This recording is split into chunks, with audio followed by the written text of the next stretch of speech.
Sony has contributed significantly toward the growth of VR gaming, and from the day the original PSVR came out, the company has been a staunch supporter of the medium, niche though it may be. With PlayStation VR2 launching soon, there's plenty of excitement surrounding how Sony is going to support the machine, what sort of games the new hardware will enable, and what sort of an impact it'll have on VR gaming as a whole. With the launch date of February 22nd, the PSVR2 isn't too far away from release now, and as we count the days down to its release, here we're going to go through a few key details you should know about it.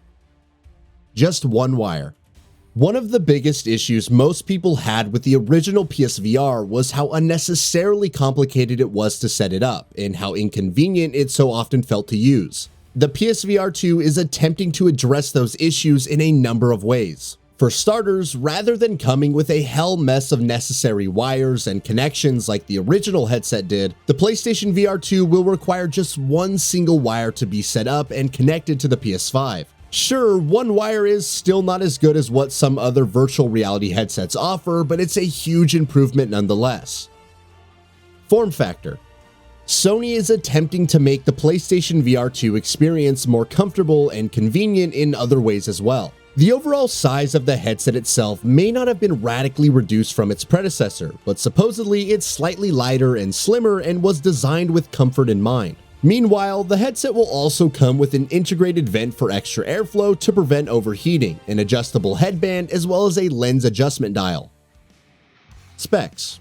This is one of the areas where Sony has made some pretty significant upgrades. The PlayStation VR2 boasts some impressive specs. It'll come with an OLED screen and feature support for 4K and HDR, with a specific resolution of 2000 by 2040 per eye and refresh rates of 90 or 120 Hz. The field of view has also been kicked up from the original PSVR's 100 degrees to 110 degrees. Support for 3D audio has also been confirmed, while interestingly enough, the headset itself will also implement haptic feedback. That could either be extremely distracting or extremely immersive, so we're curious to see how developers implement the feature.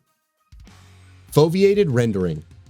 Another major new feature that's been implemented in the PlayStation VR2 is foveated rendering. In simple terms, foveated rendering refers to the headset tracking your eyes and their movements so that it looks at exactly what you're looking at any given time. As a result, whatever you're looking at specifically will be rendered with much greater and sharper detail, which results in both increased performance and better visual fidelity. Inside-out tracking. The PSVR2 also boasts inside-out tracking. Rather than requiring the PlayStation camera like the original PSVR did, which was another thing that contributed to how inconvenient using it so often felt, the PlayStation VR2 instead comes with 4 cameras on the headset itself, which are used to track both the headset and the controllers. Interestingly, players will also be able to use a mapping system to mark their own custom play areas. Other features. Sony has also revealed a few other PlayStation VR2 features that have caught the eye. For starters, there's see-through view, which will allow you to use the headset's external cameras to show you what's around you. Players can switch back and forth between gameplay with the headset's function button, or by using the control center. Though see-through view won't allow any recordings, PSVR2 will allow you to broadcast yourself playing VR games as long as you have a PS5 HD camera. Meanwhile, there's also cinematic mode, which owners of the original PSVR will be familiar with. It essentially lets you use your PS5 and play all of its games on a giant virtual screen while wearing the headset. Sense controllers. Moving on from the headset itself, another area where the PSVR2 is looking to make big and much needed strides is with its controllers. The new Sense controllers are designed from scratch specifically for the PlayStation VR2. Each controller is designed to be held in one hand, with an orb-like design wrapping around your grip. The left controller will have one analog stick, the create button, and the triangle and square buttons on its face, and the L1 and L2 buttons on the grip, while the right controller will come with another analog stick, the X and circle buttons, and the options button on its face, and the R1 and R2 buttons on the grip. Sense controller features.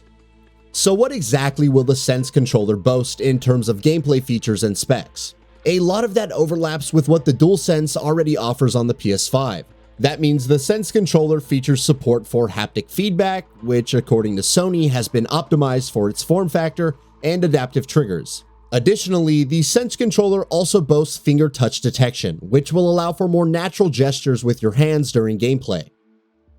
Sense controller charging station.